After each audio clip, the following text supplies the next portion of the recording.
Welcome, Blue Believers, to another episode of the Stamford Sync, where we are syncing up with everything Chelsea FC. And amidst the chaos, amidst the absolute depressing misery that has been being a Chelsea fan for the last couple of months, we can score a goal in a game and we can win a game of football. But today we are going to talk about managers.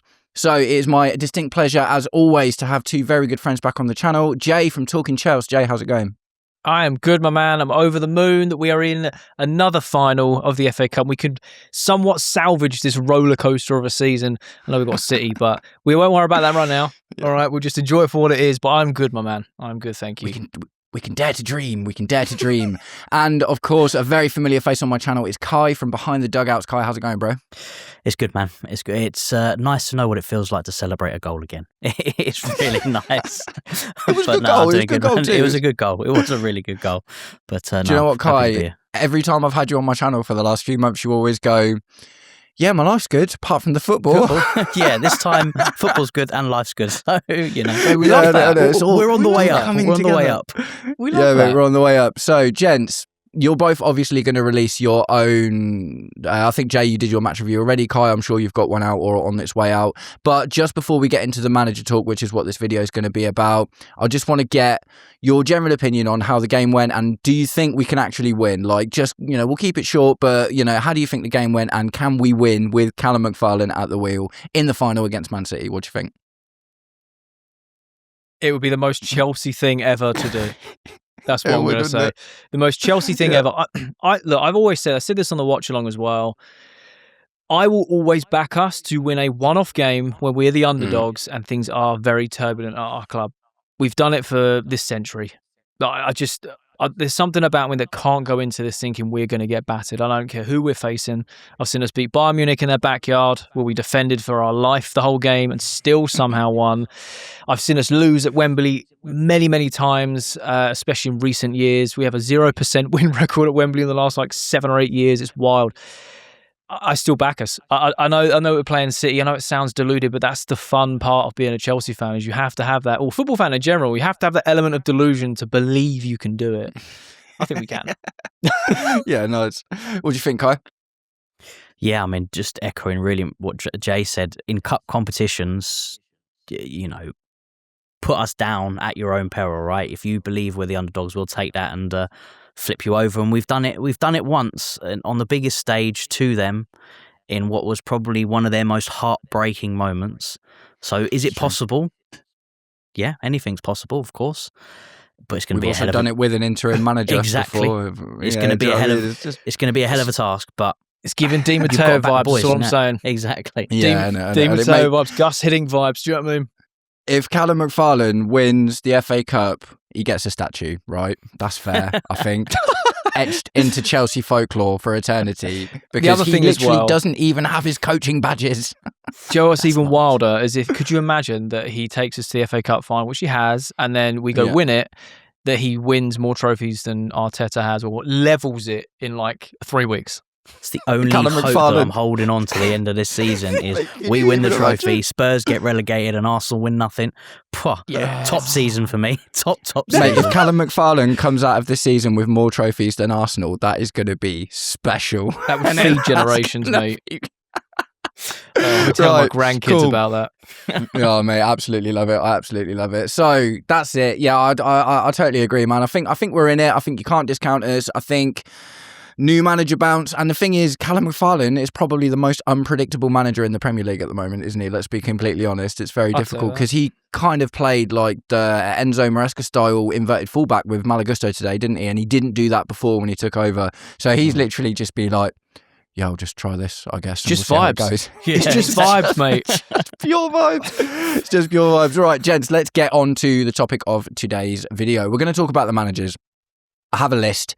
We have been linked with so many managers that it is absolutely outrageous. We are being linked with managers that we've had before. We're being linked with managers that are at clubs. We're being linked with free agents. We're being linked with everyone. So before we get into the list and we talk about the actual links and who's been ruled out or anything, what I want to get from each of you individually, carte blanche, if you could have anyone apart from the obvious ones like Pep Guardiola or Luis Enrique, any of the, any realistic target, who would you have? And I'll hand it over to Kai first. Yeah, I think we've had this discussion quite recently, and I think realistic, perfect manager that will fit everything and has the experience and the winning capabilities that I'm looking for would be Nagelsmann. I know it's one of those managers that's kind of we flirted with him before. We got burned. We got burned. You know, he's blocked our number, but that would be slid into his DMs. Yeah, that would be ideal for me. On the back of the hope that Thomas Tuchel may return at some point, but I don't think after what happened with that is going to happen. Yeah. Okay. Cool. What do you think, Jay? It's a tough one. Because I would like a Nagelsmann, but it's just not going to happen. I would also like a Diego Simeone. I think he is the most Chelsea manager that we haven't had. The black suit, the aggression, the passion, the way he gets his team to run through brick walls for him. I think that haram ball, that defensive, come at us and we will still beat you no matter what type of football. I don't know, it's reminiscent of very old Chelsea. And I think it would be a dream. He is the third highest paid manager in the world, so there is that to it. But I think in terms of football philosophy, sorting out the dressing room, I think it would make sense. It's whether or not he would buy into the project and whether or not he'd go into that dressing room and say, hey, half of you need to go because you're not the standard. That's totally true. I would like that. I'd like a Nagelsmann too, but if I'm being honest, when it comes to our new manager, I don't really know. I just don't really know. I think it's very nuanced. Who would you, if you could have him in FIFA, like who would you have, or like Football Manager or whatever? Like who would you get in? Do you know what I mean? If it's Simeone, that's cool. Man. I would go with Simeone. Simeone. I think. Like it's his passion and what he commits to. So my choice, and anyone who's watched my channel before knows this because I have not stopped talking about it for the last 4 days, is Cesc Fabregas.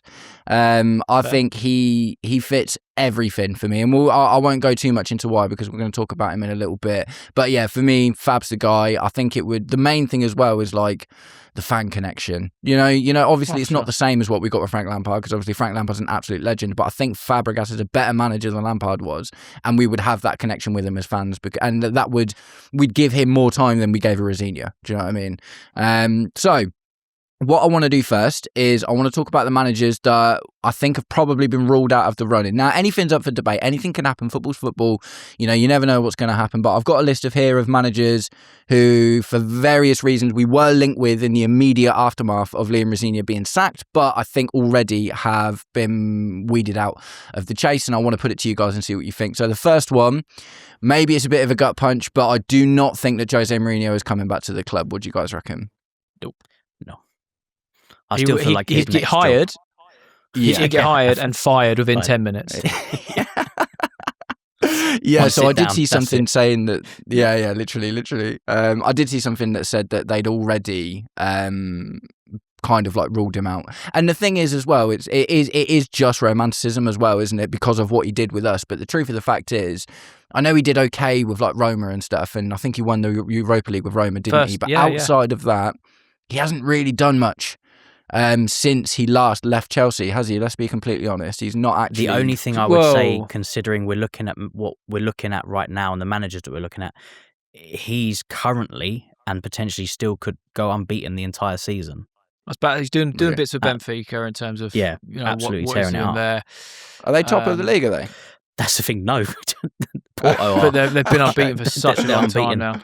Right. What he's really good at doing is uniting the dressing room, getting the best out of the players. And we've seen it from all the behind the scenes of all the Chelsea lads. And even now, they might have been retired 10 years, but they still call him boss. They still call him gaffer if he calls, because he puts the arm around the players that need it. And, you know, he was telling Frank Lampard he was the best midfielder in the world before he even realised it. Do you know? And now he looks back and he's like, well, obviously, how am I the only one that's seen this? But he has this unity. He creates fortresses and he creates this sort of us against the world mentality. I think this is what we need really with these youngsters. But he ain't coming to us. I think the charisma thing is so important, but I'm not even convinced that he'd do that well with our squad, because if you think about every single squad that Mourinho's done well with, he's got at least 2 30-year-olds knocking around who he relies on game after game after game. And I don't see him playing Tosin. Mate, I see Tosin crying. Tosin would cry if he spent a minute with Jose Mourinho. But that's the thing, isn't it? It's like Sanchez. Can you imagine Jose Mourinho with Robert Sanchez? Mate, he wouldn't. His style You know, he had obviously the spell at Madrid where he tried to play a bit more attacking, but it is defensive resoluteness. Yeah, you ain't getting that here. 100%. Not with what we've No. got. Nowhere. No. And, you know, I think this is going to be a common occurrence of a lot of the managers we're going to talk about. The overhaul necessary to accommodate certain managers is too big, isn't it? And I think Jose Mourinho is one of those. Jose Mourinho, you need top quality defenders, more top quality midfielders, you need age, you need experience, and that's going to be more than getting 3 or 4 top quality players to come in and augment the squad, which could get us back into kind of a decent state. So we all agree Jose Mourinho off the table? Sadly.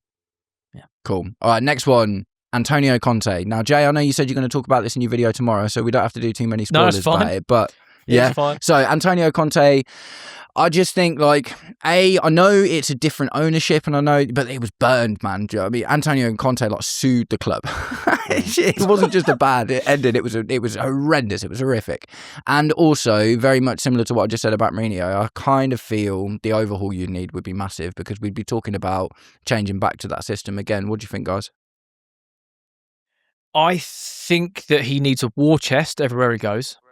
Mm-hmm. There's one aspect I think I'd absolutely love, and that's him in the dressing room because he doesn't take no nonsense.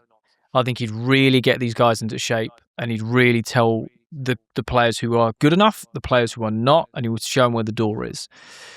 The disastrous thing about it is he won't work under this ownership, wouldn't fit in the project because he'd want 400 million to go build a squad. And the sort of only other negative of Conte, if you noticing patterns like you mentioned with Jose since leaving us before, you look at Conte wherever he goes into a place, he rips everything apart, he builds something short term, he'll win you a lot of trophies in a season or two, and then it all falls apart again, and then he moves on to the next club, and it's rinse and repeats. He is the Romelu Lukaku of managers. Yeah, because like he'll go there, he'll say a load of stuff, Love that. he'll win you something short term, and then he just messes everything up, burns that bridge, bounces to somewhere else, and that's what Lukaku's been doing. You know, he's now leaving. Was he still at Napoli? But apparently that's like line in the sand. That's all done. And he just seems to do that everywhere he goes. So I just don't think it makes sense theoretically. But logistically, no, it just wouldn't work. Yeah. Again, he'd be another one that gets hired and fired within 10 minutes. He'd have one conversation, be like, nah, see you later. I ain't doing all this. What do you think, Kai? I agree. He would definitely weed the men from the boys in the squad 100%. You know, with an iron fist, a belt, spoon, whatever you want to, take to him. I think the formation would be a problem. Though I think we've got players that are capable. You know, it's very reliant on wing backs. You know, Reece James on his day, unreal. Reece James not fit enough. He's obviously injured again. Gusto, done all right under Poch, but wasn't really that out and out wing back. I think there would need to be a massive, like you said, war chest, but an overhaul of players because there's too many, and we'd shackle some of our attacking players, which because we're adding an extra defender in, which means we're going to be taking out one of our attacking options. Yes, it would give us a bit more defensive solidity, but I think it would also nullify some of our attack, which is not what I want. I think you could see players like Cole Palmer potentially disappear even further in that kind of system with a little bit more lack of freedom, not the same He'd formation as Maresca all the Maresca time as well, wouldn't he? Yeah, he and I know people love him on the right, and love him drifting out there. For me, I personally prefer him in the middle, and I think he does his best work in the middle. I do think that potentially could be something in a negative form in that sort of 3-4-3 kind of structure. Yeah, no, I agree. I think there's one thing for Conte that when I think back to the defence that we had with Conte, those individual defenders, none of them were outstanding. No. Marcus Alonso on the left, or left wing back, Gary Cahill, David Luiz, Azpilicueta was outstanding, I'll give you that, and Victor Moses on the right. So the good thing about Conte is he can take a rabble of average players. Like, don't get me wrong, Gary Cahill was a consummate professional, but he was not John Terry. Do you know what I mean? He wasn't that standout defender. He was really good when he was told exactly what to do and where to be, which is the kind of manager that Antonio Conte is. So, I had a good chat about this. A guy in my comments mentioned it, and I was like, he said about the Victor Moses thing. I was like, that's fair, to be honest, because Victor Moses, like, I guess maybe he wasn't as amazing as we remember, but he just played that role so well that season because he knew exactly under what Conte, he had to do. He was like I would probably put him in the top 5 players of the league that season. Like, it was like this transformation of, he's a wing back, is he? Cool, all right, we didn't know that.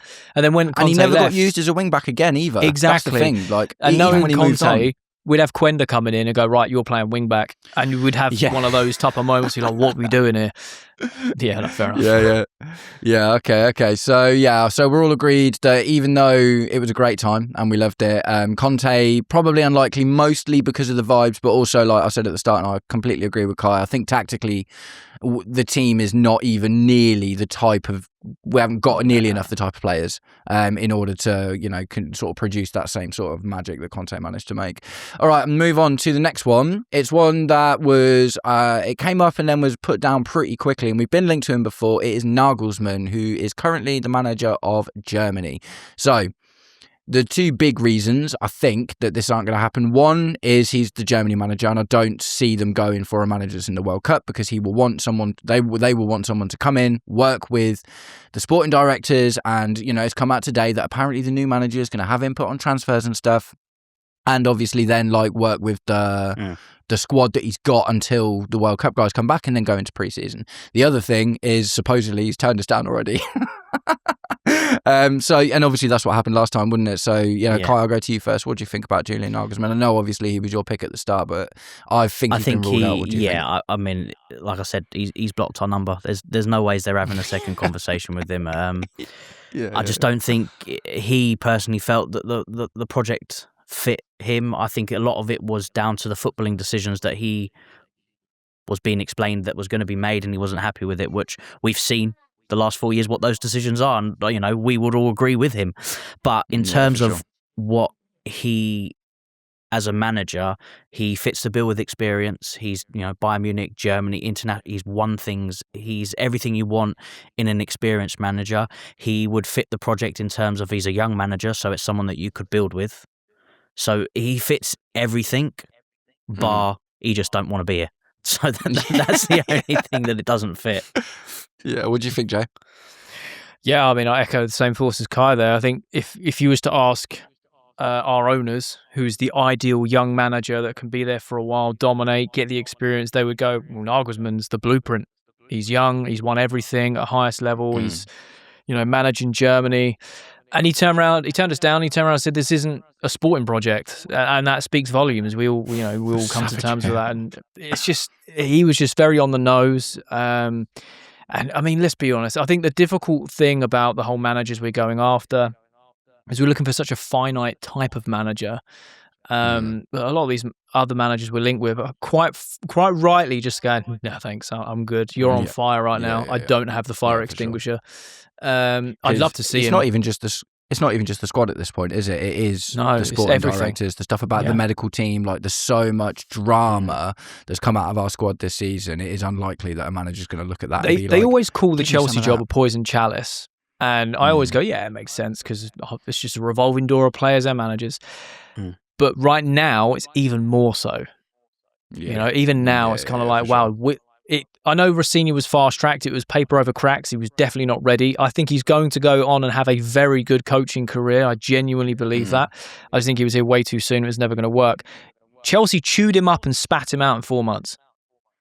Yeah. And managers look at this type of thing and be like, do I fancy it? Yeah, especially when you're trying to sell a long-term project. Yeah. You can't sell your long-term project when you're sacking your managers in 4 months. How do you even begin to try and sell that? It's 6 days ago, they said, they're backing him. Doesn't matter if he don't get Champions League. He's here for the long haul. And it's like, actually. Yeah. So, here's your P45.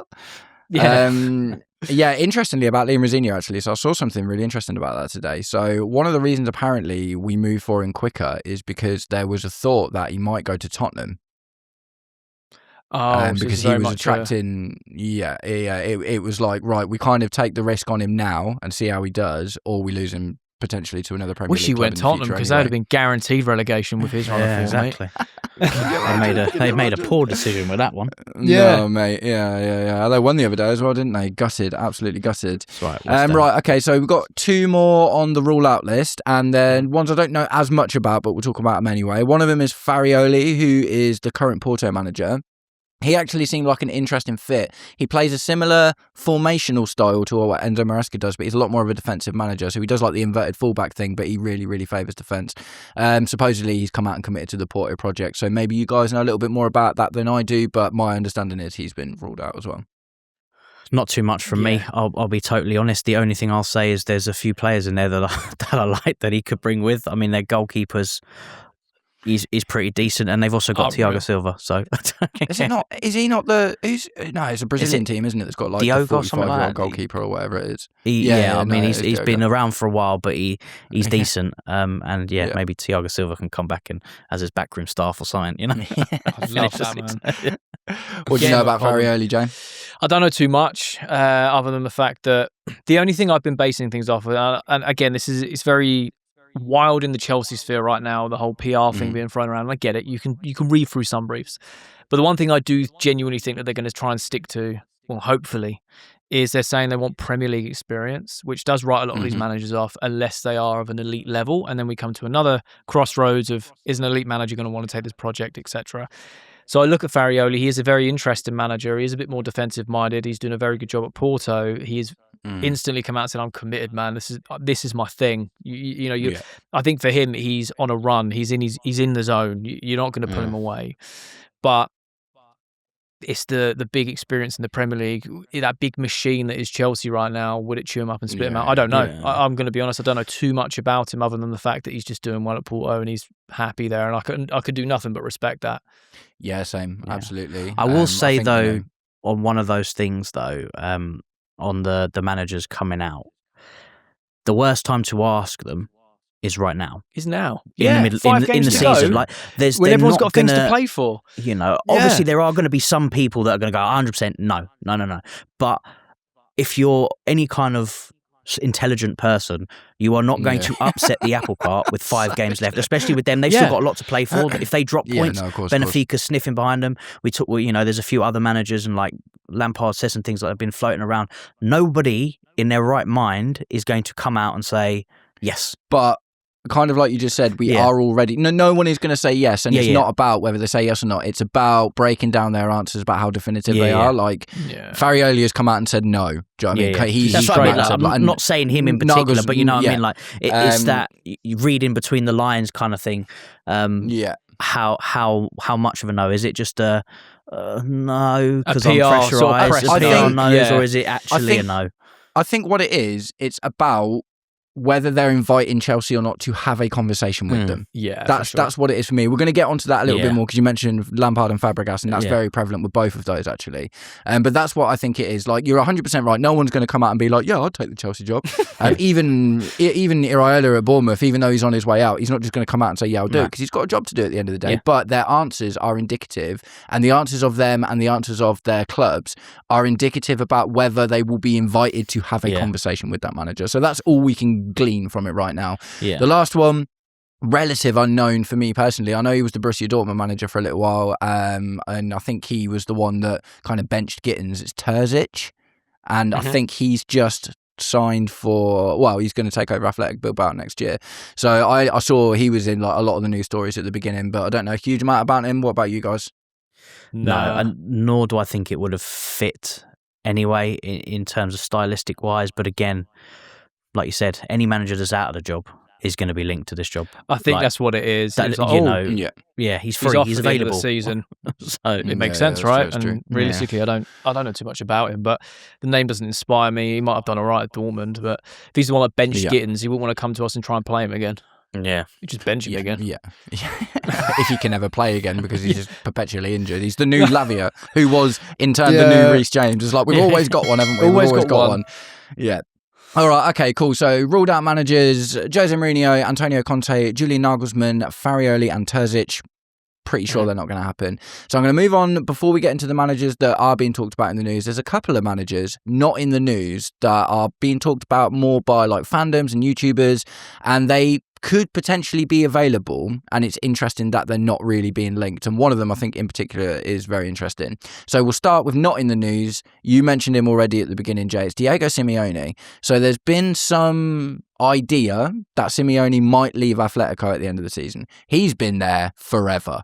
He's just literally that'll be the hardest thing. Is he's been there forever. Yeah. He's loyal. Yeah. He's done wonders with that Atletico side. And people may look at that on the surface and go, what are you on about? What have they won? But you have to remember, he's constantly going up against Real Madrid and Barcelona year in, year out with half of the spend, half of the quality of players, and still manages to challenge and compete for various competitions every single season. And obviously he's beaten Barca and Real to a La Liga, which I think is a testament to his managerial skills. But he loves that club. He absolutely loves it. He's the embodiment of Atletico Madrid. So it'd be weird. difficult. Like a Diego Simeone not at Atletico would be wild. But you said something earlier, Jay, that I really appreciated, and it is really, really true. He's like he's the only one left. He's like the most Chelsea manager that's never been at Chelsea. Like I 100% agree with that. Like his style of football, black suit and the black tie. He's like a mob boss. Do you know what I mean? It's us against the world mentality. Imagine him in like the Bridge is quite an intimidating, or it's a smaller arena, but it's quite intimidating for a lot of European clubs that come play away. Barcelona hate us for this, but they've said publicly how much they hate coming to this small, dingy little part of London or whatever.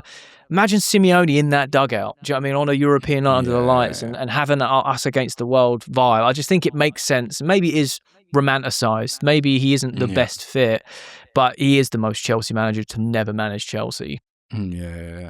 I guess it largely probably comes down to the youth project as well, doesn't it? Like I know we're going to get some experienced players. What experience means we can have a conversation about another time.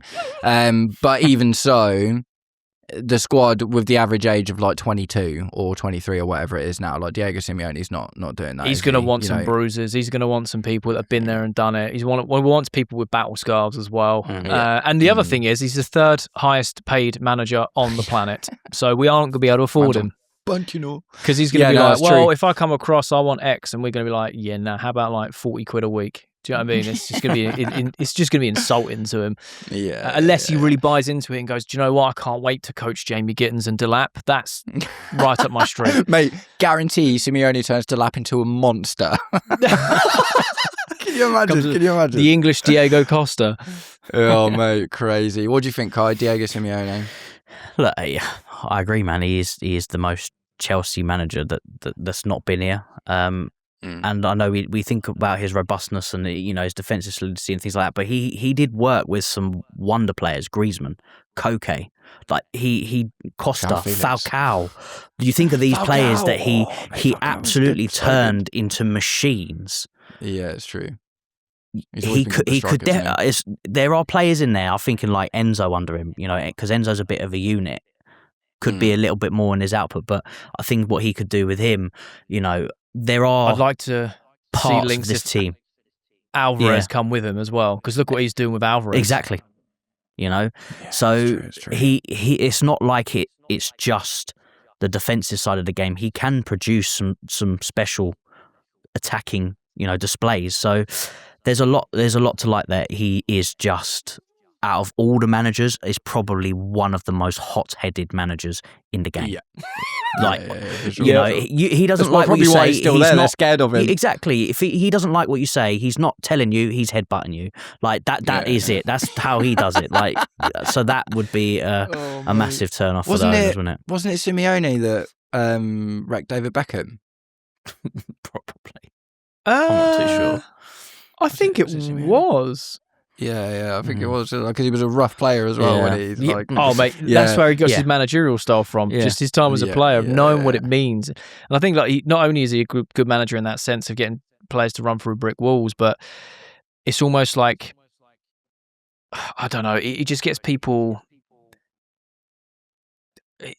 just with him. It unites people in a different way. Do you know the wild thing? He's actually good at developing young players as well. If you think Koke was like 19 when he broke into that first team. Yeah. And I think Saul he's still there. as well. Those two together work very, very well. Yeah, definitely. No, really, really interesting. I just think it's interesting that he's not... I mean, I think it's interesting. We know why, because they don't want someone with that type of personality, and that's probably as much of the reason that we're not looking at Jose, we're not looking at Conte. Simeone is like that, almost like times 10, isn't it? Like, he's just so far and aggressive.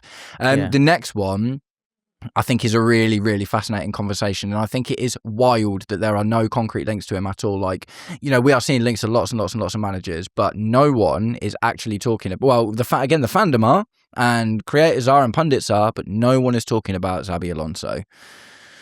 So, let's do it. Let's talk about Xabi Alonso. Biggest Just question he's mark. interested. Yeah, it's Liverpool, man. That's his destiny. That's where he wants to go. He's just waiting. Yeah. 100%. So, because he's not even in a job at the moment, and you would have thought that if Arne Slot was definitely going to leave at the end of the season, we could already have found out, because we've seen it already with Glasner, we've seen it already with Iraola. They are stating they are leaving at the end of the season. So, and obviously Mo Salah's leaving at the end of the season as well. So for me, I think that Liverpool are going to give Slot another season. So I think that's interesting. If it's a dangerous game he's playing, do you know what I mean? Basically, I think it's a dangerous game that he's playing if he's waiting around for Liverpool, because it doesn't look like I have they're another just going theory. to. Yeah, go on. What if he's eyeing up the Spain job? See how they do in the World Cup. Interesting. Potentially. Yeah, that's that true. is interesting. Yeah, he'd Don't probably forget, he's love that also as well, getting wouldn't paid out a bag from Real because they sacked him so Yeah. soon into his contract. So That's it's not like true. he has to rush That's into true. a job. Mm. He is obviously that's still true. very young. And I think it's very Yeah. contrasting knowing that what he achieved at Sociedad, what he achieved at Bayer Leverkusen with the the invincible season, etc. Nearly doing a treble invincible, which is mental to think about. Why? To then go to one of the, if not the biggest club on the planet, with that dressing room full of players, and leaving because you fell out with one of the players, not because of the results weren't going his way, but Was it Vinny? that's the dressing room fallout. I think it was either Vinny or Mbappe. I think it was Mbappe. He was basically telling him to press, and Mbappe was like, "Nah, mate, do you know who I am?" And Alonso was like, "I don't care. You need to press, mate." Yeah, That But might the be player one of the power of more- Real is isn't it? unbelievable. Yeah, that's the thing. And Real's been built that way for such a long time. It's like, and that is why Arbeloa is doing well, even though he doesn't have great credentials. Do you know what I mean? Arbeloa is doing all right there because he's like, I've got the best attackers in some of the best attackers in the world, so I'll put them in the positions that I know they can play well in. I'm not saying he doesn't have any tactical input or anything. He's still got to make the subs. He's still got to take them for training and all of that. But it's a lot less of like, he's not a system guy, is he? He's like Ancelotti. Ancelotti wasn't a system guy. Ancelotti was like, you're good, We'll just you're good, outscore you're you. good. Yeah. I'm just Just going to get these outscore guys you, to mate. score goals. Yeah. And I think that So, Chelsea yeah, was also on that perpetual motion at a period of time where you had your Gus Hiddink that won us an FA Cup. You had Avram Grant got us to the Champions League final. It weren't them. It was just the team were like, just leave it to us, Di boss. Matteo Di Matteo, winning the don't Champions worry, League. we'll go win this for you. Don't worry. And it was just that type of yeah. machine. Obviously, Real Madrid's on a different level to that, but you're spot on there. Yeah, for sure. Yeah. I mean, so that Xabi could Alonso, be the worrying sign, though, or that what clubs are looking at is he didn't manage the egos very well, and we've got a lot. You have to have experience in order to learn from it to better it. But we've got a lot of players in our squad that have massive egos, some more than they should have. They could look at it and go that he might fall out with them very quickly. The thing I is, think all of it's our the players are a lot more disposable than Real Madrid players are. For though. sure. You For can't- sure, I like, think- Mbappe is not going anywhere. Do you know what I mean? Ever. No, that's it's like true. if the manager falls out of Mbappe, the manager's the one that goes. yeah. I don't think it's the same thing here. I also think that he would command respect in a way that the players would go, that's Xabi Alonso. Like, he's done everything. He's played at the highest level. He's won all the trophies. That's different. Yeah. So when he comes in and says, you're not great, you need to do this, they kind of go, do you know what? Fair enough, man. Yeah. You won multiple Champions Leagues and a World Cup. Do you know what I mean? Like, all right. And an unbeaten league. An unbeaten Leverkusen. So as a player and a manager.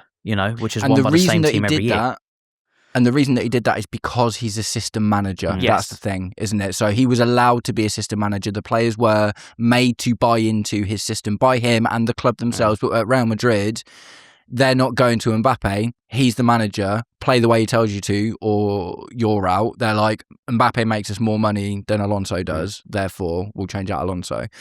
So yeah, I do think the situation's a little bit different at Chelsea, and there's similarities for sure. We've got like very mediocre Galacticos compared to Real Madrid. Do you know what I mean? Like, Kai, you are 100% right. We've got egos in the squad that need checking 100%, but we are built to be a system team. That's the thing. They are the owners are building a system team at the moment. We don't have, João Pedro is great, but he's not a Galactico. Do you know what I mean? It's not exactly the same thing. So I just think it's wild that we're not talking to him. And like you said, the reason for that is probably because he's gone, no, I'm all right, thanks, mate. Yeah. Whether it be because he's waiting for Liverpool or whether he's just like he doesn't like the look of the project or whatever. As of right now, you look at Real Madrid being one of the best clubs in the world. You look at where Chelsea are right now. He's probably going, "No, I'm good. I don't want to get involved with that." Do you know what I mean? No, thank you.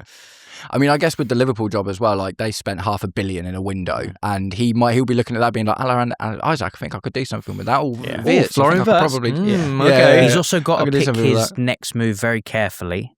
The Bayer Leverkusen. And what he did at Sociedad, I think he got promoted. It's a big step, right? He's done well. He's gone to Real Madrid. He's failed. Regardless of how he failed, he's failed. If he then takes another job, particularly this one, that could do exactly the same thing and tarnish his reputation even further, it makes getting a top job a bit more difficult. So he's, naturally he's going to take a bit more time, a bit more care picking the next big job because he'll definitely get a big one. But it needs to be the right one, otherwise he's gonna ruin his reputation a little bit. I've got a theory to back off your earlier one now, Kai, actually, since we've been talking about this. So maybe Alonso, maybe he takes the Spain job, but maybe he waits, he finds an interim job, like the Spain job, and he waits for Kompany to go to City, and then he goes to Munich. That's because yeah. Because he was amazing there, wasn't he? He was so good. And was he not part of the coaching setup at Munich for a while as well? I think when he started out, like when he retired, he was, yes. He joined the coaching setup in Munich, didn't he? So maybe that's the destiny. Yeah. I know City's talking about Maresca at the moment, but in my head, I'm thinking that's because they're getting deducted 60 points. Yeah. So yeah, maybe, he's waiting for a Liverpool, he's waiting for a Bayern Munich. Vincent Kompany's a really, really top manager at the moment, so he's potentially going to have his pick of jobs as and when he's decided he's bored with Bayern Munich, but you'd have thought he'd go for at least another season. Okay, so that is the not in the news managers. Alonso, I just think it's wild that we're not even approaching him to talk to him, and if that, if we're not seeing that, it must be because he's turned us down, not because we're not interested, I think. I think we would be definitely interested, but I just don't think we've got the pull to bring him in, for being honest. Yeah, okay. Or the appeal, should I say. So, we have talked about some crazy managers so far, man, and we're about to go to the managers that we are linked with, but just before we do, for reference, right, just before we talk about the managers we're linked with, we've ruled out Jose Mourinho, Antonio Conte, and Julian Nagelsmann. We've talked about not being linked with Simeone or Alonso. So these are all like Chelsea managers. Yeah. These are Chelsea level managers. In my opinion, or potentially. What the dream is, at the end of the day, like, when we had Roman Abramovich at the end before Bluco came in, those are the kind of guys that we'd be going for. But obviously, 4 years have passed and lots of bad decisions have been made. So what we're going to do is we are going to break into the managers that we are being linked with, the managers that are in the news at the moment. And I'm going to start from, I'm going to go kind of like from the ones that I think are least likely to the ones that I think are the most likely. And we're going to start with Marco Silva from Fulham. I would love to know what you two think about this because I'm not a avid Fulham follower. Marco Silva was at Wolves for a while as well, wasn't he? And I know he did quite well there. I know he's done a good job at Fulham, but I don't know much about him at all. So what do you think about the Marco Silva link? Obviously, he's just down the road. I know he's done a good job at Fulham, but is he Chelsea level?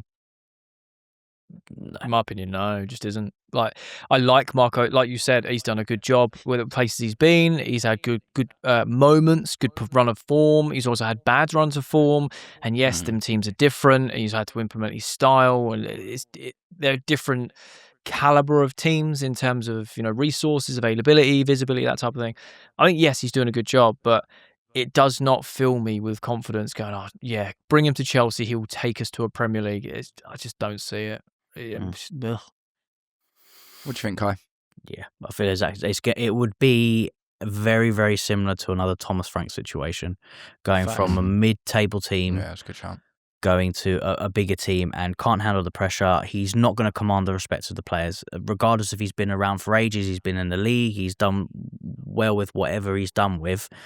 It's not going to be a manager coming in that's going to inspire the players. And that is probably one of the biggest tasks at the moment, coming into this and getting the players to believe in your ideas. Because we've heard them say it openly, we didn't believe in Rosenior's ideas. We so it's not going to be a manager. We saw it today in the Leeds game. The difference. We weren't amazing, but you could see they were actually happy to play football, and they were actually wanted playing. to play ball. Yeah. They were getting stuck in. They were getting aggressive. Resilient for the first time in God knows how long. So you can clearly see how much a manager, and we know that. We get stupid people that come out in the PRs and go, managers don't make any difference, apparently.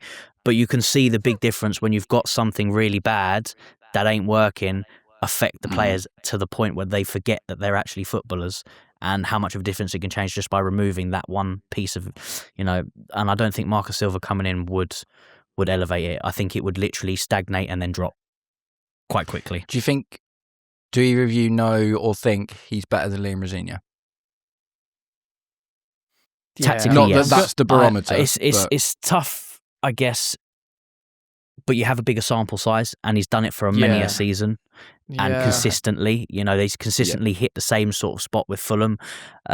So Wolves I were would probably mid-table one season. Yeah, I would probably Did they not say get into Europe one season under Marcus Silva. Or was that someone else? I don't think so.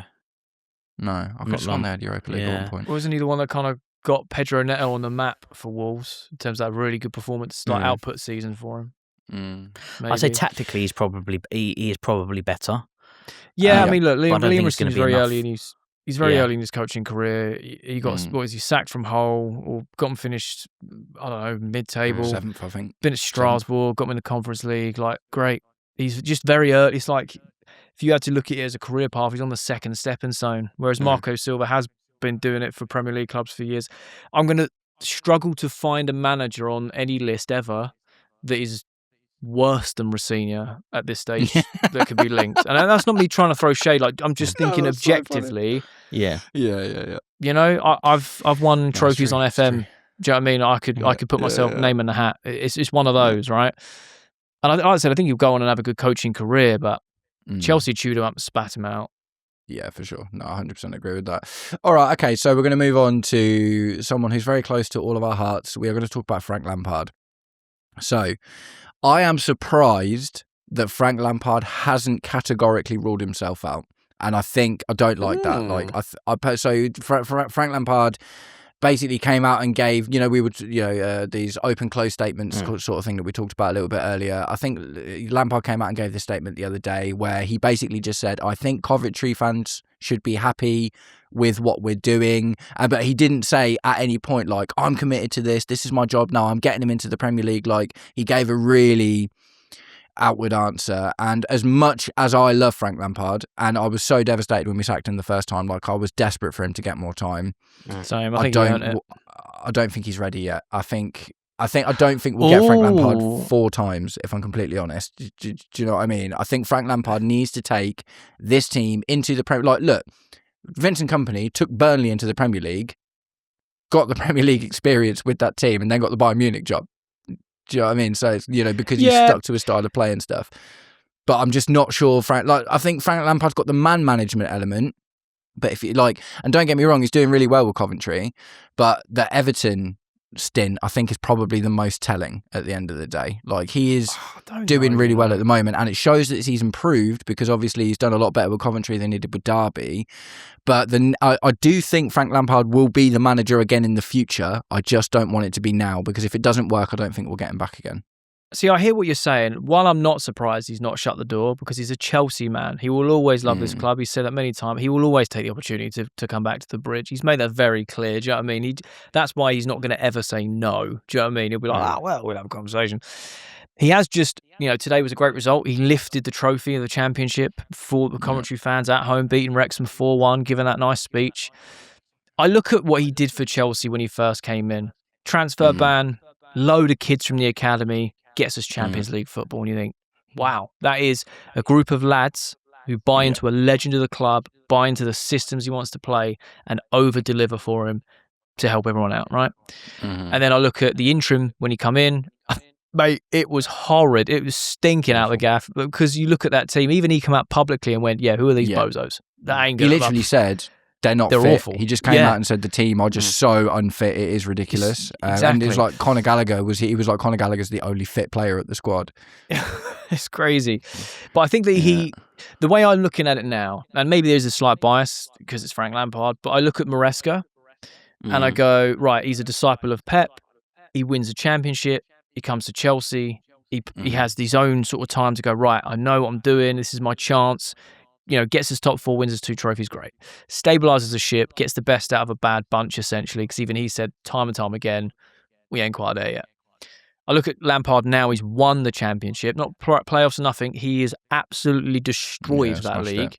Better than Maresca. And I think, and Maresca did too. I mean, to be fair with Maresca, Frank Lampard's won it more emphatically than Maresca did. Yes, Maresca also had the biggest everything with Leicester, right? They just dropped down or whatever, which kind of goes in his favour. Yeah. I look at Lampard now, he's won a trophy. He has Prem experience. He's been at Chelsea before. I think it ticks a lot of boxes, but you are right. It will be make or break for him at Chelsea specifically if he comes now. I would always love to see Lampard. He would bring the fans together for sure. Obviously. But he would have to hit the ground running. He would have to get his Champions League. We'd have to win trophies under him. He'd have to come in and be like, right, these are a great bunch of lads and this is my team now. This is what we can do. Yeah. So I'm kind of on the edge that way. Would I be happy? Yeah, because it's Lampard. I love seeing him back at the bridge. Yeah, of course. Do you know what I mean? Do I think he goes and wins as a Premier League next season? No. I think he should give it a go with Coventry. He's gotten promoted. Give him a run. It's like if you look at where we are now, like we're 6th. If Frank Lampard gets us to 6th next season, I think the fans would be more on board, but I think the truth of the fact is we'd still be in 6th. So I just think Frank needs, I want the next time he comes back to be the time. The time. And I don't think now is the right time. So I'm actually being selfish by not wanting him to get the job because I just think if he doesn't get the job now, if he gets the job now and doesn't do well, that's it. You can't have 3, 4 spells. No one's ever had 4 spells at a club. Do you know what I mean? It's crazy. Kai, you've been quiet. What do you think about Frank Lampard?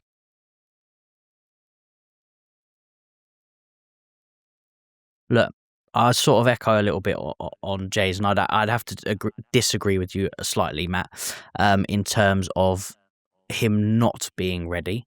I'm going to say that I don't think he should come. I think he should stay at Coventry because of what he's done. I think they deserve it. I think he deserves it.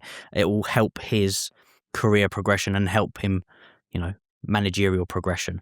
But his first stint, like Jay said, we can't stress the circumstances that he had to do it, not just because of the ban and everything, but the fact that this was like his first managerial job and he had to navigate that, and not only navigate it, he did it well. He, established great foundation. He built up with kids.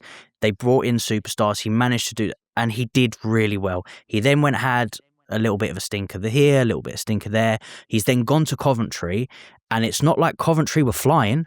They were dead and almost buried, and he's built them up, obviously, last season. And then he's gone into this season, and like you said, he's absolutely he has smashed that season. You see all the other fans from the league going you deserve it. And then we look at obviously Maresca's time. Even Leicester City fans go, we won it, but it dropped off. It was like a crawl to the end. He was quite adaptable as well. I'll give Frank Lampard that. He wasn't a system guy. He was like, I'll try this. Exactly. Try that. So what he's done is he's gone from his first managerial stint with us. I don't take too much the interim into account, mainly because he was just brought in just to get to the end of because it was to calm the fans down. It was literally just to calm the fans. That was all it was. It was not for him to just change everything, and that was literally it. And then I look at just for the dopamine boost. When exactly for the dopamine. He's gone to Everton. He's got his more experience in the Premier League. He's then gone and won something. So now he is a better manager now than he was when we had the first time, and it's similar circumstances. Obviously, not the ban, but we still got the young squad. We're still looking to grow and build a project, which is kind of what we had to do at that time because we were forced to without not being able to spend the money. And I think in the situation, he's shown that he can do it then. And now with the added experience, a trophy behind him, he's gotten over the line. He is in a good stead in terms of based on some of the other managers that we are looking at that have got experience in the Premier League but have also won absolutely nothing and basically stayed the same year in, year out. But yeah, man, I think you're right about yeah, the ready thing for me is like I guess the Everton thing sticks in my head quite a lot because after he left that David Moyes went in, and then David Moyes like just transformed the team like instantly. So the players were there to perform a lot better than they were. So I think it's just concern, and like I say, the big thing for me is I do 100% believe that Frank Lampard will be our manager again one day. I just think he needs time in the Premier League. You don't want to tarnish now to ruin the future kind of thing. Yeah, I think if he goes down with Coventry, it's not a black mark on his managerial career. Agreed. I think it's kind of a bit of a free hit. Yeah, it's a bit of a free hit. You've brought him up, see how far you can push him. Yeah, exactly. And I think that'll be amazing for him as well, because he'll have a lot more freedom to play the games without the backlash of losing, which is crazy when you think about it. But it was sort of the same for Kieran McKenna at Ipswich, wasn't it? Like, Kieran McKenna's stock was still quite high even when he got relegated, because it's Ipswich and they had the players that they had or whatever. So yeah, no, I also want to see Frank Lampard in the Premier League next year, and I don't want there to be negative connotations surrounding it because it's Chelsea and we're not doing well enough. Yeah. So yeah, with Frank Lampard, we'll start wrapping him up. I think I just want to see him do well, and I want him to come back and be the Chelsea manager at some point in the future. And I just think with how much of, you said this, Jay, like Chelsea's a poison chalice at the moment. And I know Frank Lampard loves the club and we all obviously love him, but I want Frank Lampard to come and win the Premier League or the Champions League or both at Chelsea. You want him to come in and have that Jose 04-05 impact. Yeah. Do you know what I mean? You're like, now is the time I come here and we lift things. Yeah, fair. That's fair. I want to keep the dream alive. So we're going to move on to, maybe there's a little bit less to say about this one, but it is a manager that we've been linked with, although not quite as much as the others. It is Xavi Hernandez. Xavi, who is a winner at Barcelona, didn't do particularly well in Saudi Arabia, free agent at the moment. What do we think? I think you summed it up, really. Yeah. Unbelievable I always player. find it tough, don't you, with managers, excluding Pep, because obviously he's gone around the world and won many different leagues. But I always find it tough for Barcelona managers because it's Barcelona. You know what I mean? Like they've got it built from the ground up, from the academy through and everything. And that's not to disregard anything that those managers do at the club, because of course winning the league is difficult, especially when you've got Real Madrid there. But I've always found it tough. So I look at his stint at Barcelona, and yes, he won thing, but I pay more close attention to the Saudi stuff, and he's not done great there. That would be a little bit of a worry, but he would command respect. That's. Oh yeah, he's one of the best players he's walking to ever in grace here, the game. exactly. Do you know what I mean? Because Barcelona were going through quite a difficult period when Xavi was the manager, because Barcelona have been in financial difficulties. It's like 6-7 years now, isn't it? Maybe a little bit more than that. Because they used to be one of the superpowers, and then they spent a lot of money really, really badly. Essentially, after MSN. Do you remember MSN? Oh mate, MSN, crazy. That is when things started going downhill, essentially, because they, Suarez they got the Neymar money. Maybe Neymar leaving was the point, actually. They got all of this money. They spent loads of it on Coutinho, and they, just hemorrhaged money year after year after year. Xavi came in and brought a load of academy players and kind of steadied the ship a little bit. So yeah, but I guess when it is one of those, isn't it? He's so Barcelona that if he's the Barcelona manager, every single player's looking at him like, he's got the aura, isn't he? Yeah. But I guess the truth of the fact is the best Barcelona managers win trebles, don't they? Luis Enrique and Pep Guardiola, obviously. So yeah, interesting ones. Xavi Hernandez, I like him. I think the profile of we've got the players to work with that kind of system, because he's obviously a possession manager, it just doesn't seem to be. Imagine really Enzo Fernandez getting coached in the midfield by Xavi. You'd be like, all right, cool. Do you know what I mean? He'd love that. I think even like Cole Palmer and stuff, because Cole Palmer maybe could play even that kind of more Iniesta style role, because Iniesta used to play on the wing, didn't he? But kind of also feature mostly as a midfielder. There's definitely some similarities, I think. But yeah, no, it just seems to be, it was kind of mentioned at the beginning, but has fallen off quite quickly. So I guess it's probably not one we're going to go too far into. But I think it's an interesting one. The next one, really, really interesting, is Felipe Luis, who is currently unemployed, and his only. So this is the thing, isn't it, man? This is the crazy thing. So Felipe Luis did a magnificent job at Flamengo, and that, as far as I'm aware, was his first managerial job. He won the Copa Libertadores, which is like the South American Champions League, and he won the league with Flamengo. And they hadn't won that trophy in such a long time. Do you know what I mean? Like really, really, really long time. He's got a good style of football. He put us to the sword in the Club World Cup, which is, that was one thing to say. Like, look what he can do to us with. Was it Vitor Roque, or did he play for Palmeiras as well? I can't remember. Vitor Roque was Palmeiras. Yeah, okay. But, it's interesting because Luis has shown, and Flamengo did quite well in that competition. Yeah, they went on for a while. And also, Flamengo that year played the most games in a calendar year of any football team in the entire world, literally. They played it was like 78 games in a season. It was absolutely wild. So, Felipe Luis, the worry, I think, is, again, the lack of top-level experience. And I know, the Club World Cup is probably the closest he's got to playing big teams, and he put some big teams to the sword, so that was really interesting. But what do we think about Felipe Luis? It's died down a little bit, but I have a feeling that it's going to come back round, and we can get into the Blueco thing about that as well. I think it's an interesting concept rather than a reality. Personally, okay. I love the idea of Felipe Luis, but again, if you even remotely believe any of these briefs about they want Prem experience, people that have been around big teams and they know how to manage the dressing room and do that. Maybe he knows that sort of back end stuff. Great. And like you said, had a really good run with Flamengo, won loads of trophies. It's an incredibly tough. I think people underestimate and overlook the South American teams. They play football like their life depends on it. That is their religion, right? They just do. And I love that about them. And we see that in the World Cup with the South American teams, and even with the Club World Cup, or even the old version of it as well. Same thing. I don't know. I just don't know. Could you imagine him going up against City, Arsenal, Liverpool, all the other big teams, and expecting results twice the 2 times you play them across the season? I just don't know. I think it's too much. The hard thing about that is size.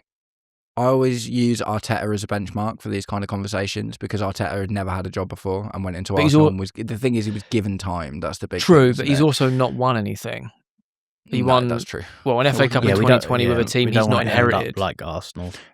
But the truth of the fact is, Chelsea fans, we would not be happy, but we would be less upset at the moment if we were finishing second every season. I think that's fair. For sure.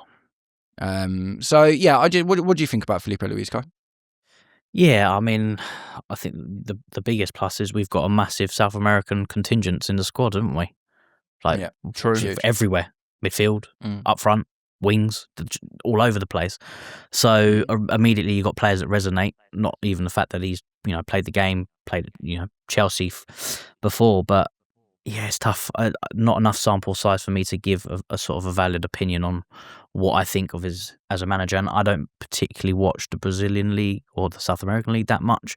Just what I saw in the Club World Cup, and they were outstanding in the Club World Cup. So it's interesting. You can really, it is an interesting topic, but I think that's all it is. It's just interesting. I don't see much. Like Jay said, they want Prem proven managers, which would rule quite a lot of these out. So the Premier League proven thing is really tough, because that literally leaves us with, and we'll get onto him in a minute, but Iraola, Marco Silva, and Oliver Glasner, who's not on this list at all, actually. But again, I forgot to put him in. I don't think in the news. We're not. I don't think we'll have Glasner, and I can shut this down in a second. Look at the way he fell out of Palace. He'll do exactly the same with Blueco. I don't think that's why he's not been spoke about.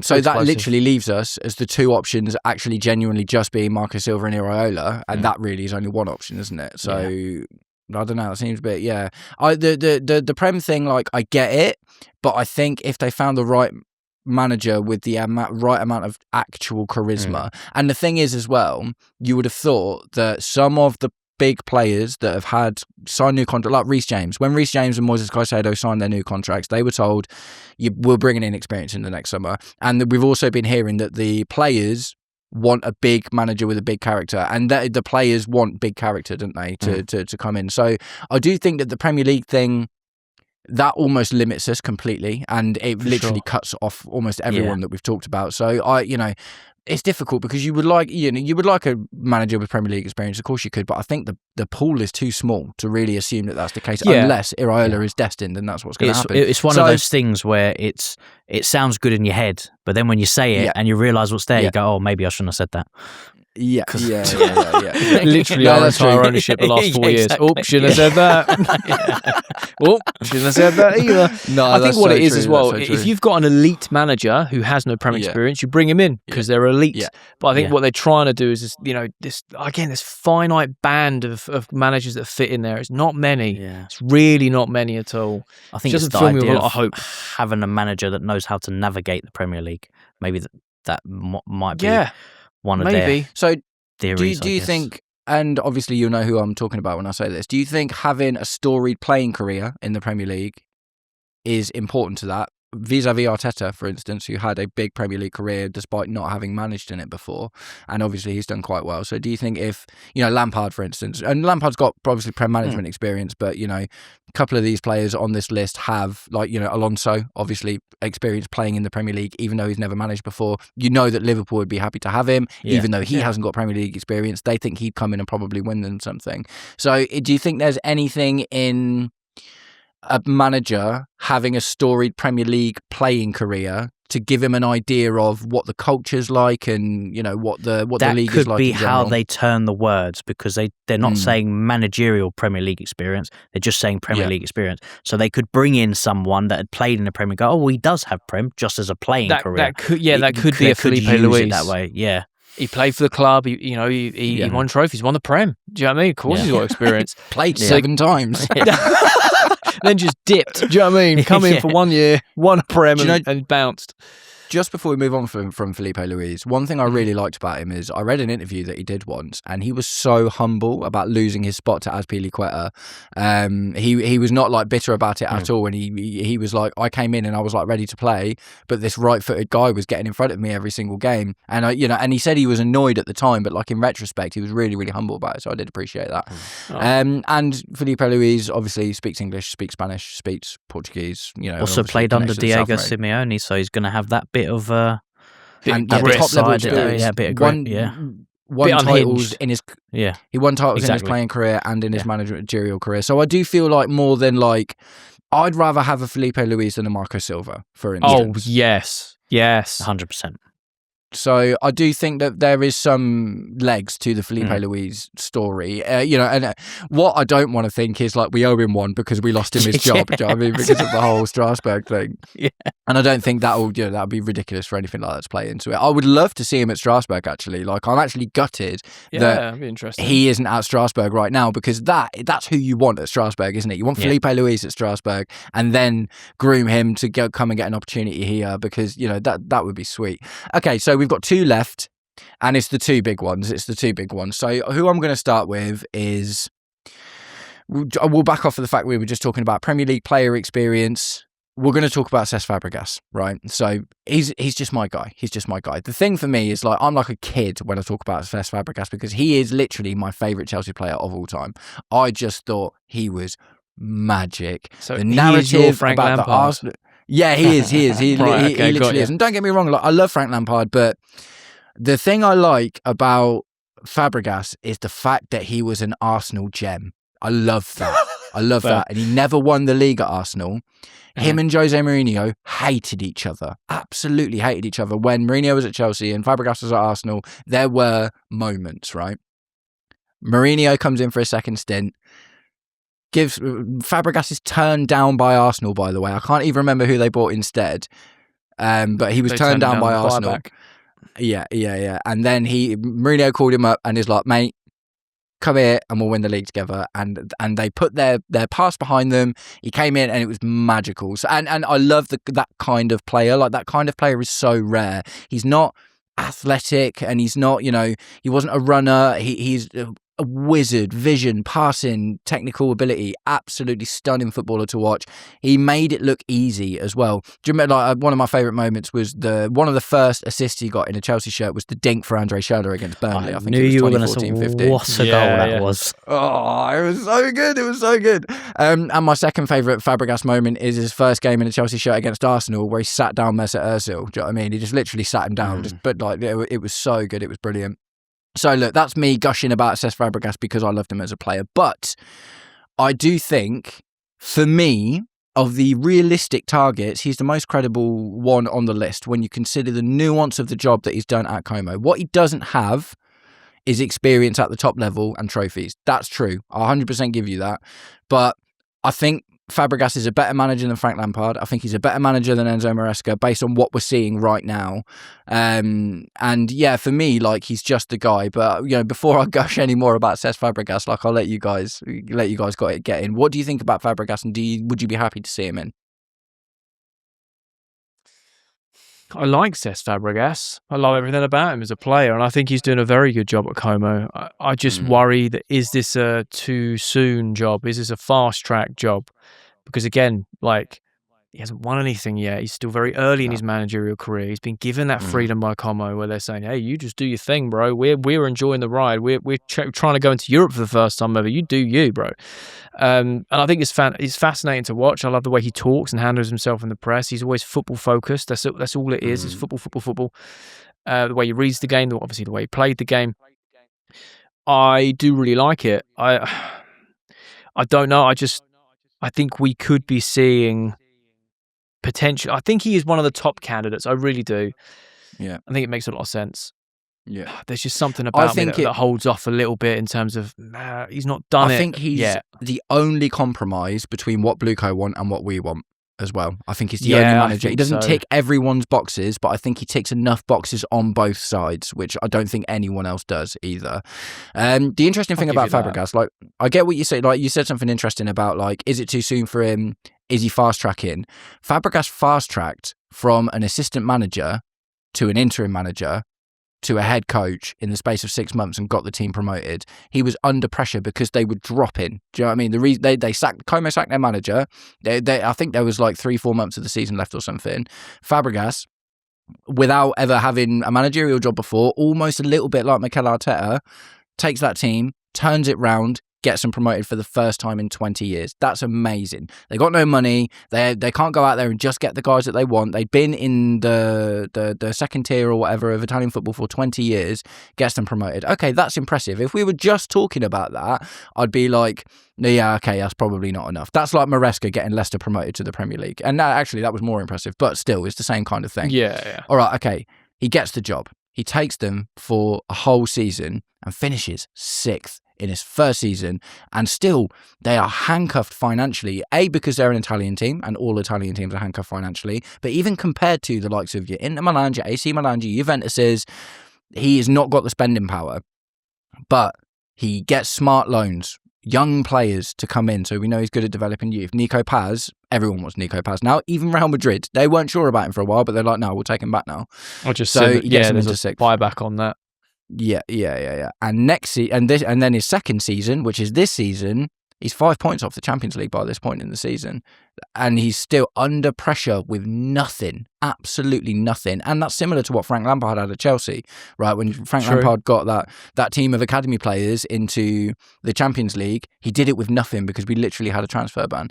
So, although I agree 100%, and I'm not just being really biased about it, I am trying to like nuance the situation out. I think Cesc Fabregas it's absolutely unbelievable what he's done at Como, and I think that the style of football that he plays would suit our team.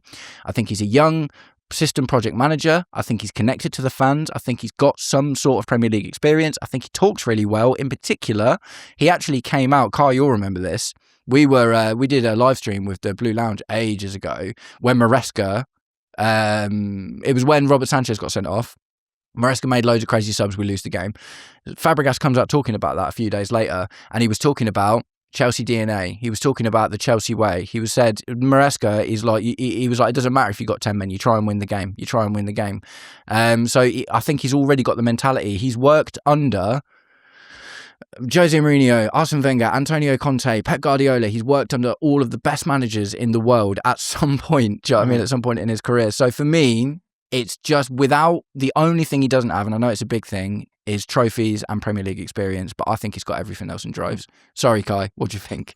No, I've done a video recently on comparing, and he was one of the managers that I was looking at. And when I look at his style, and how he wants to build, it's not this building out from the back; it's all built from the midfield, as you would expect from Fabregas. That's how he plays. He's got that Barcelona DNA in him.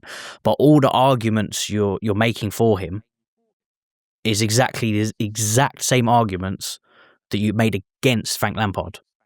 You know what I mean? So he's got not much experience. No, that's not actually true. My argument against Frank Lampard is he'd been in the Premier League and not done well. So if anything... But Cesc is more ready than Lampard is. I'm not saying necessarily about more ready, but the truth of the fact is we don't have the comparative data. Frank Lampard has got a bigger sample size of data, and unfortunately for Frank Lampard, that includes bad things in the Premier League. I'm not saying that Cesc wouldn't be a gamble. I'm just saying that I would rather take the gamble now than I would with Frank Lampard because I thought I want him to come back later. So it's not exactly the same. I think Frank Lampard is unfortunate to have spent all that time at Everton and getting battered all the time and had 2 stints at Chelsea and had periods not going well. But carry on. Yeah, no, it's more so the difference between the two is one has won a trophy and one hasn't yet. It's not to say that Cesc won't, because I think he definitely will, and what he's doing with Como is is brilliant, especially if they manage to get Champions League, which also I believe if they do get European football will kind of put the nail to bed, because he would have done that work. He's probably going to want to see it out. You want to see that out. He would want. So I feel like though, we want him to achieve that with them, it could also be at the detriment of what we want. So it's one of those things. No, he's definitely... If you, like you said, he ticks most of the boxes, bar not been long in the game, not won anything yet. I mean, that's not to take away from the promotion, because that is still a big deal. No. But what he is he is a project manager. He is a build with manager. And the biggest plus for him, which bar take Frank Lampard out of the equation, maybe Felipe Luis as well, he comes in, players respect him, fans love him.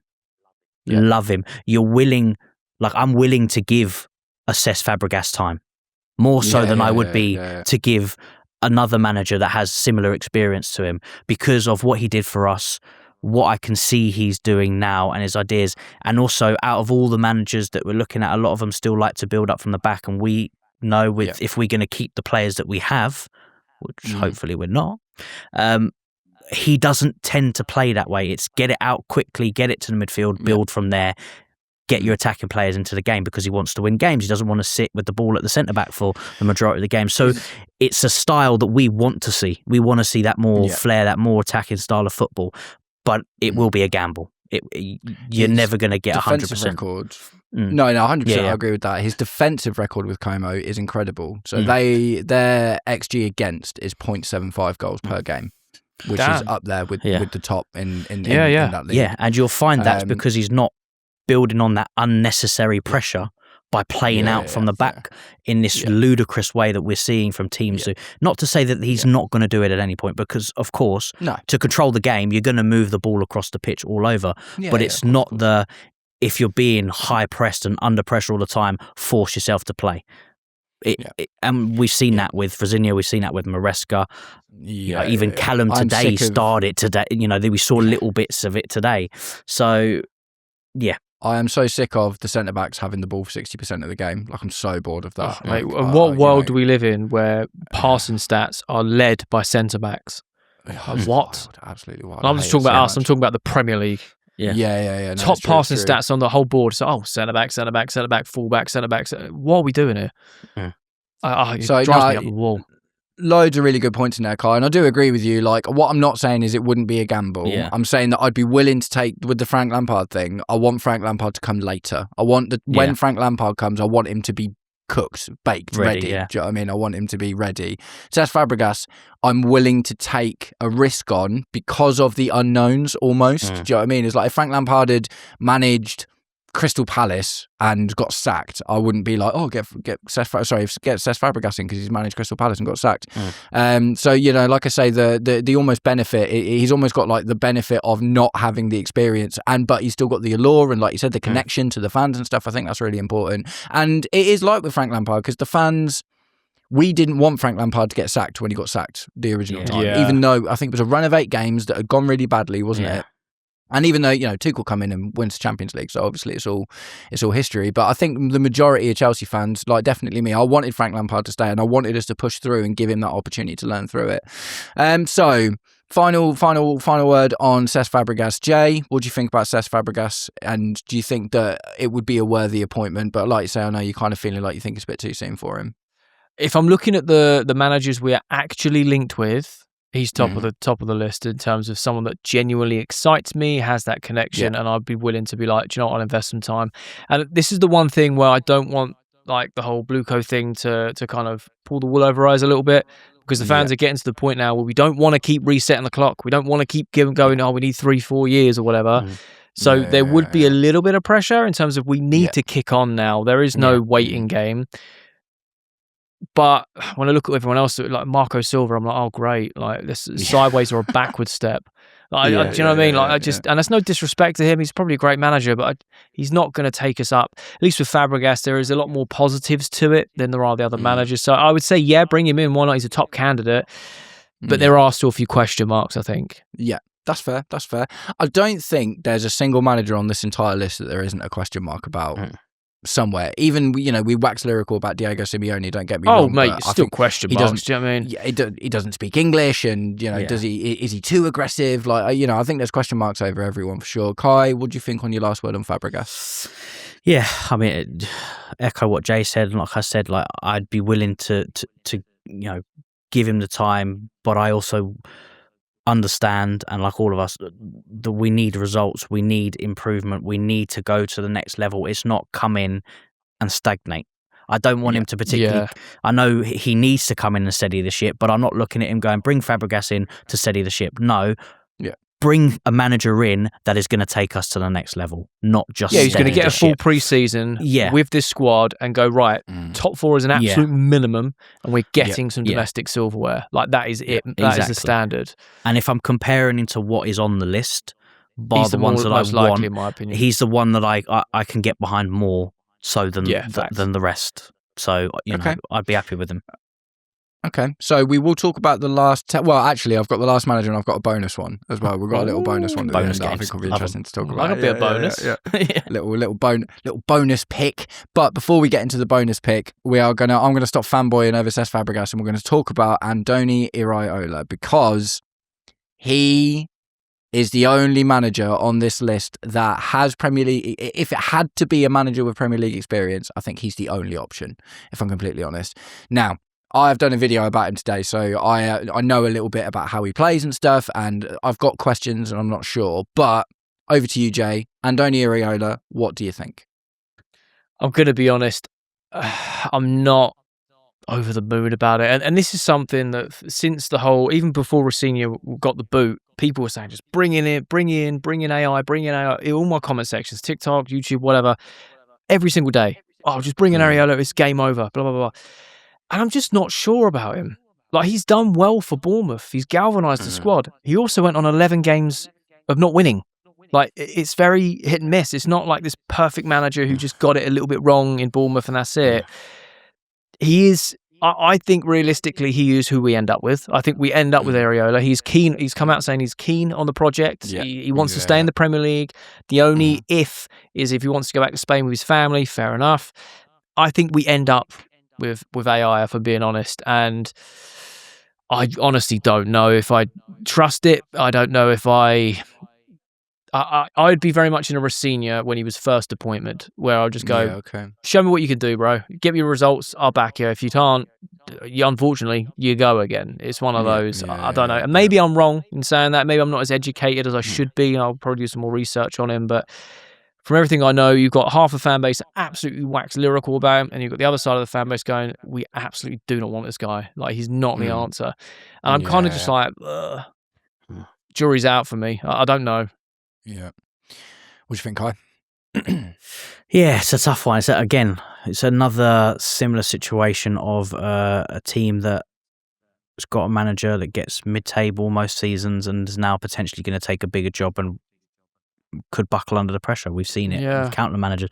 And that's not to say that one manager can't move from a mid-table, go to a big club and make it happen, but there's lots of evidence to show that it can't happen. I also don't think our team, and I think I mentioned this in a comment on your video, Matt, our team is suited for his style. He's very high attacking, very high pressing. Our damning stat this season is we have been outrun by every single team in the league. His team are so high, so aggressive, so high with their press. We do not have the player that would flourish would be Pedro Neto. He loves that kind of work, right? But we're talking about mercurial players like, Cole Palmer, Esteval. These players, though they'll work hard, they're not going to work to the sense that he needs his stylistic players and for his system to work, which I think could be a little bit. He's going to have a bit of a squad overhaul. Now, formation-wise, they play pretty much the same way. He does have a slight variation going from a 4-2-3-1 to a 4-4-2, which again is not something we see that much in the league anymore. But it does create a little bit of a different option. But yeah, I'm not 1,000,000% sold on him. I don't know.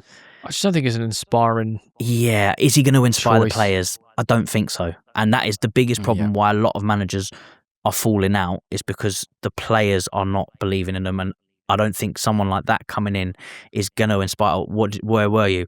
Bournemouth. What you won? Half of the players we have probably don't even know where Bournemouth are, as a place. Do you know what I mean? Yeah. It's true. It's true. Look, he's done a great job. Not to take anything away from what he's done at Bournemouth, and he's also had he gets gutted his squad pretty much every season of all their best players. His whole backline ripped apart. Semenyo's going to Man City, in January and tearing it up there. But what he can instill in any new player in that squad is the system, the structure. It never changes, and Bournemouth continue to play the same way and continue to grow regardless of what happens to them, and that's credit to him. But coming into a team like Chelsea or any top 6 club, it's a different kettle of fish, and being able to manage that, navigate that, as well as getting the players to buy into your ideas and instilling that on the pitch, I think it might just be a bit too much for him. But I could be wrong. Again, I'd love to be proven wrong. So 100%. I always say this. I'd love to make this video in a year's time and say, "Well, I was an idiot." Do you know what I mean? Hindsight's great. Yeah. I don't think the fans would give him much time either. I think if things start I agree with that. Go amazing straight away, they'll be like, "Here we go, full circle again." I think there's a few red flags with Iraola. The obvious one is the fan connection, and I think we're looking at another Liam Rosenior situation. Not in terms of I think he's obviously a better manager than Liam Rosenior. Don't get me wrong, I'm not saying that at all. But if we went through that run of 11 games that Bournemouth have just run through, he gets sacked. Yeah. There's no outcry from the fans to be like, no, keep him, let him build, whatever. It's like, no, get him out, Iraola out. Iraola out. I can hear it already. The other thing I worry about pertaining to his style of football is injuries, because mate, I'll tell you, it wasn't exactly the same, but the closest we've had to Iraola in recent memory is Pochettino. Just run. Because Poch was run.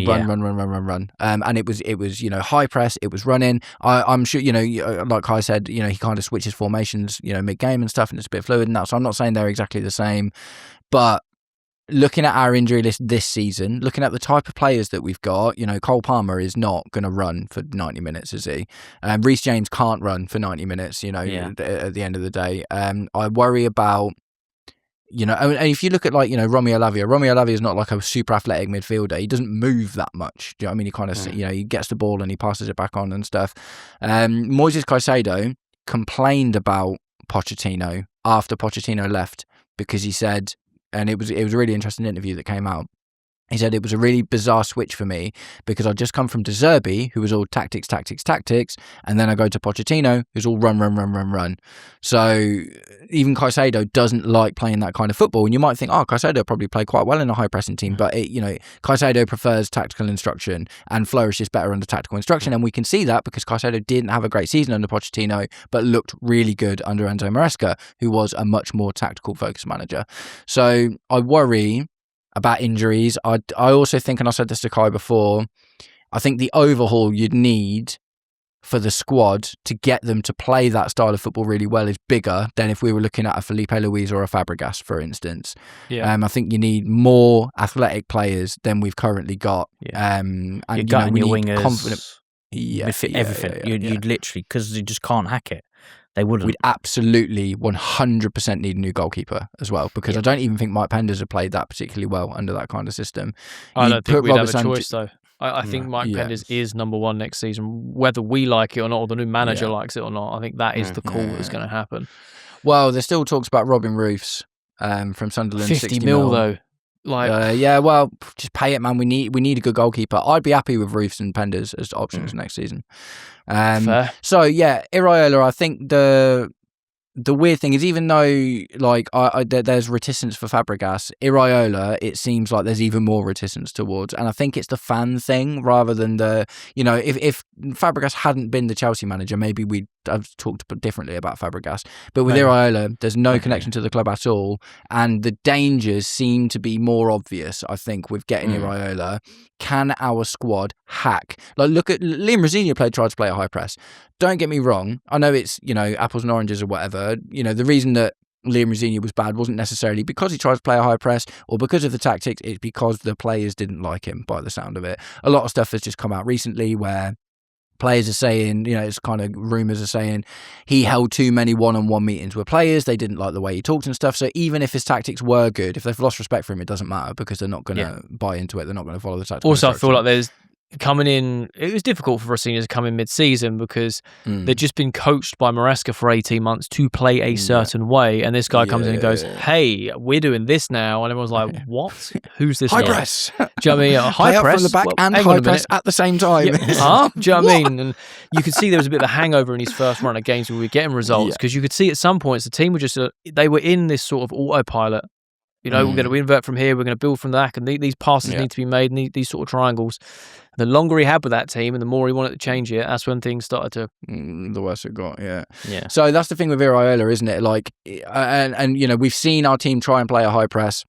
We would need at least 2 new centre-backs, I think, because I don't think we can rely on Levi Colwill to come in and play every single game next season. I think we've got to bed him back in carefully. Maybe that's the case of any manager. But yeah, I just think a lot more surgery needs doing on the squad. And based on Esteval's been out for ages, João Pedro has had injury troubles this season, Enzo Fernandez had synovitis, Moises Caicedo sometimes wasn't training for the entire week and then was still playing the game at the weekend because he was on the edge of injury all the time.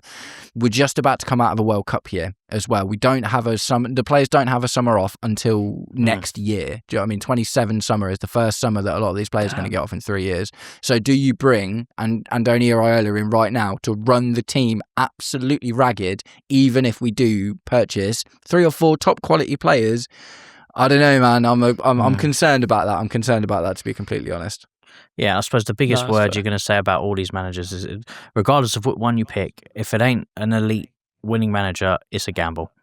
It is a gamble. For every single manager that we are going to put, realistically get, is going to be a gamble.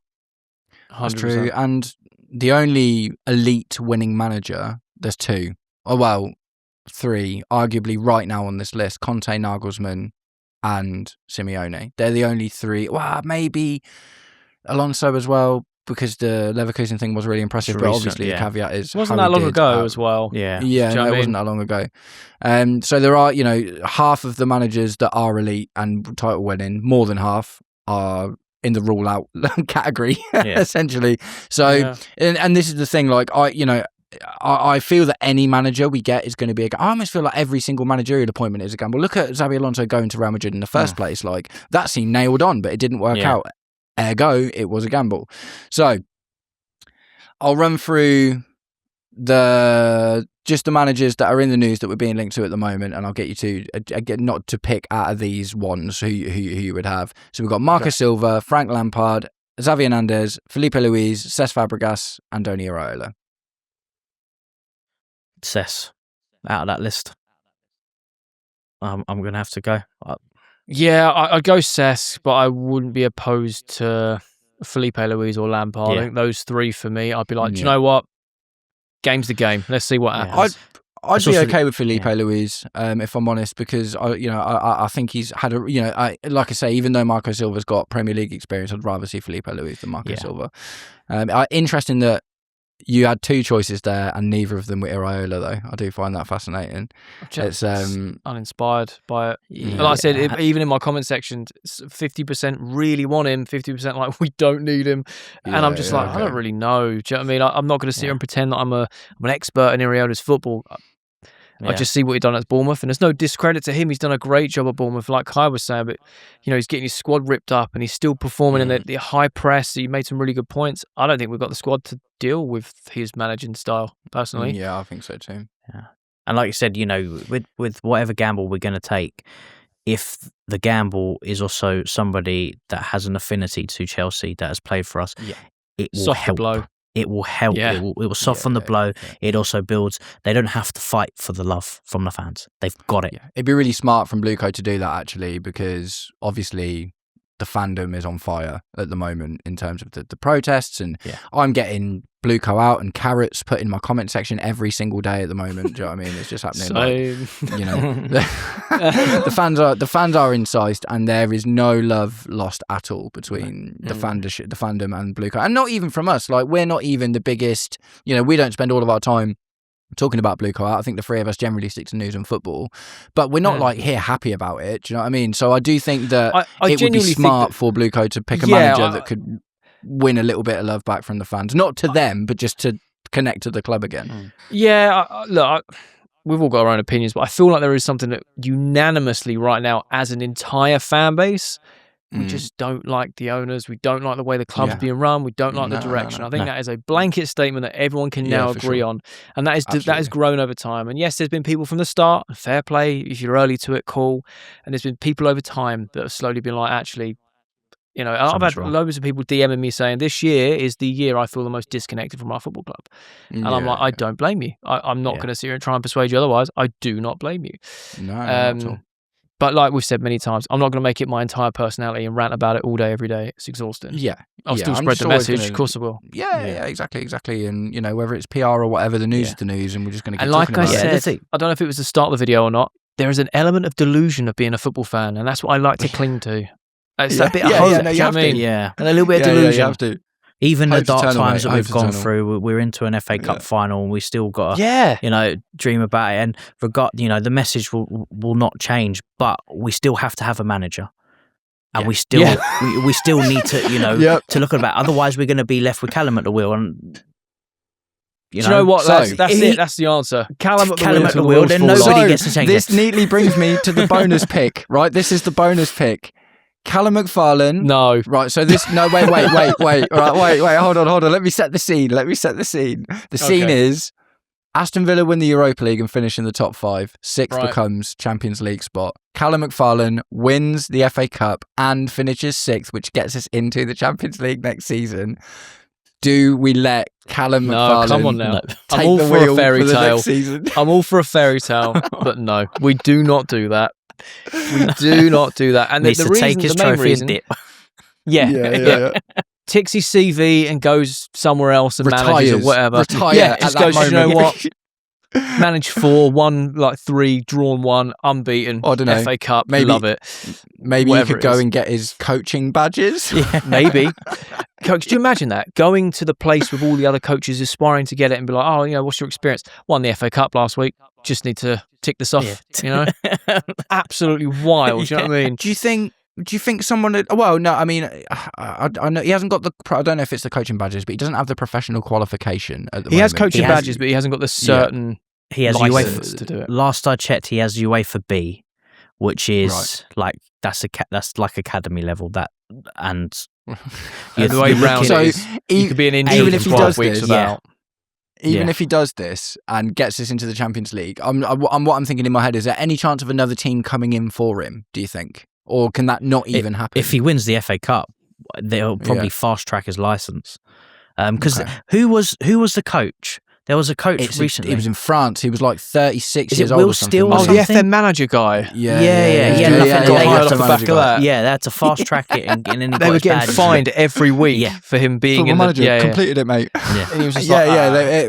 I can't remember. Was it Marseille? It was like a reasonably big French club, wasn't it? No, It might I have think been it started Lille? with an L. Was it Lens? Was it Lille? It might have been Lens. Lens? Yeah, I think it It was. might Yeah, be Is it Lens. Lens? They're I think second in the Lens. league at the moment. They're challenging for the title in France. That's wild. I think it's someone like Lens. Yeah, and yeah, every week Love that. they were getting fined, and the club were having to pay it because he wasn't qualified, Yeah. and they hired him off Yeah, the back yeah. of Football Manager. Mental. Realistically, So no. Is that We a don't. unanimous no for Callum at the wheel? Is it? Yeah, sorry, It- Callum. See, yeah, man. Sorry, Sorry, Callum. Cal. I hope you win the FA Cup. Pure vibes Denied. between now and the end of the season. But like this whole kinetic movement that Yeah. we've got going in, that not even hiding anymore. We need to get away from it as fast as we can, man. It's just Yeah. weird roots, bro. It's given Illuminati. Do you know what I mean? Let's Yeah. get away from that. Bring in a proper It's manager. getting wild, isn't it? Right, well, that feels like a really good place to wrap it up. This has been an absolutely fantastic conversation, boys. I've absolutely loved it. So, weirdly, even though you two aren't particularly enamoured by it, we are unanimous out of all of the managers that we've talked about that seem realistic. We all sit on Cesc Fabregas as being the best option. Yeah. Yes.